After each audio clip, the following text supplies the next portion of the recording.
जब से इस ज्ञान में आए हैं तो ये पॉइंट हम सुनाते हैं कि दुनिया का विनाश होने वाला है, भगवान आया हुआ है, सत्य की स्थापना का कार्य चल रहा है, लेकिन दुनिया वाली बातों को मानने को तैयार नहीं है। तो उन्हें प्रूफ देने पड़ेंगे ना, उनको प्रूफ दीजिए, बताइए कि दुनिया के दूसरे देशों के मुकाबले आपस में जो वैमनस्य है देशवासियों को, वो वैमनस्य भारतवासियों को ज़्यादा है आपस में, या दुनिया के देशों में वैमनस्य ज़्यादा पनप रहा है?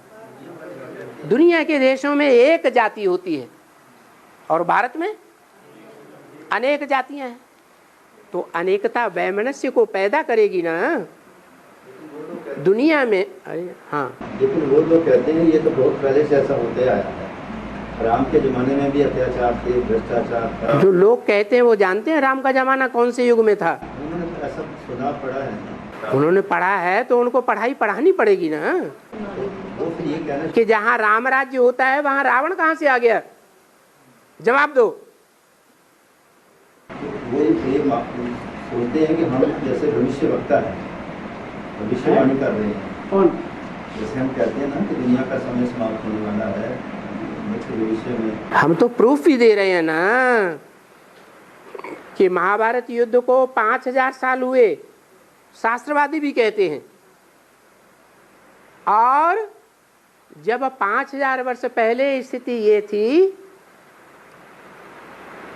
सर्वधर्मान परित्यज्य, सब धर्मों को छोड़ दे, तो धर्म पिताओं को भी छोड़ना पड़ेगा कि नहीं? अरे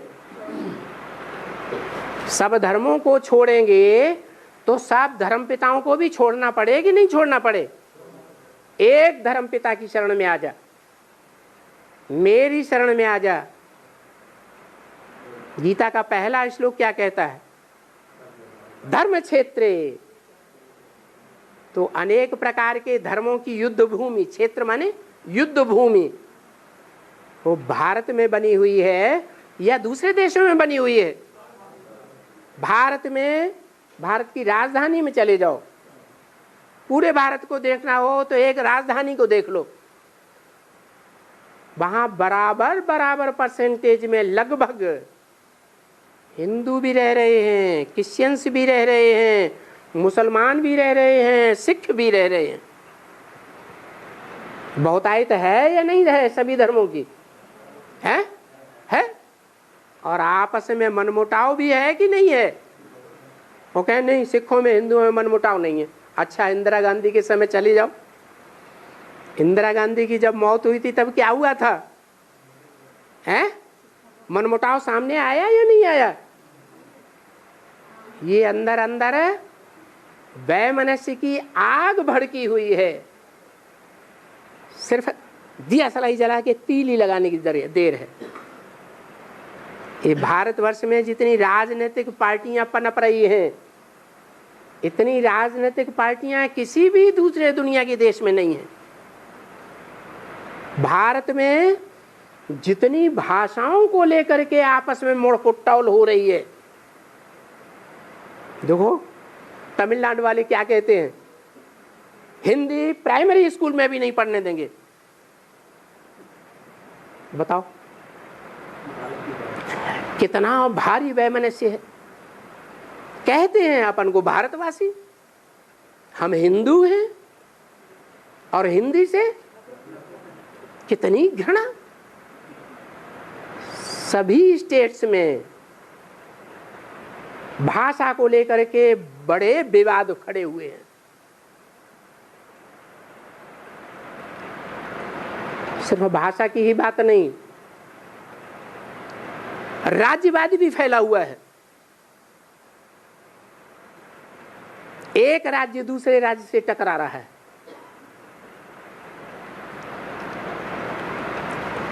अगर दिल्ली की महत्ता है, दिल्ली राज्य की, दिल्ली स्टेट की, तो यूपी समझता है, यूपी वाले समझते हैं कि इंडिया में जितने भी स्टेट्स हैं उनमें सबसे ज्यादा पावरफुल स्टेट कौन सा है? यूपी। वो बिल्कुल दबते नहीं हैं सेंट्रल गवर्नमेंट में। कहते हैं हमारी वोट ज़्यादा है, हमारी सत्ता ज़्यादा है। स्टेट स्टेट से लड़ाई कर रहा है। कर्नाटक तमिलनाडु से लड़ाई लड़ रहा है। क्यों लड़ रहा है? नदियों का झगड़ा है। एक स्टेट की नदी दूसरे स्टेट में जाती है तो पानी भी एक दूसरे को नहीं पीने देते। इतना वैमनस्य किसी दूसरे देश में फैला हुआ है क्या? जितनी गरीबी और जितनी साहूकारी को लेकर के भारत में अंदर अंदर आग भड़क रही है, इतनी किसी भी देश में नहीं फैली हुई है। बड़े से बड़े पूंजीपति देखना हो तो भारत के अंदर मौजूद हैं। ऐसे बड़े बड़े पूंजीपति जिनको राष्ट्र कहा जाता है। राष्ट्र माने संपत्ति, धन संपत्ति। सारे राष्ट्र को अपनी मुट्ठी में लेकर के बैठे हैं धृतराष्ट्र। वो पैसा देंगे तो राजनीतिक पार्टी जीतेगी, वो राजनीतिक पार्टी को पैसा नहीं देंगे तो राजनीतिक पार्टी नहीं जीतने वाली। बड़े से बड़े भूखमरी वाला देश अगर देखना हो तो कौन सा है? भारत देश है। बताओ, यहाँ साहूकारों में और गरीबों में कितना भयंकर अंतर चल रहा है। ऐसी ढेर सारी बातें हैं, अगर गिनाई जाएं तो एक किताब बन जाएगी। हाँ, हिंदी में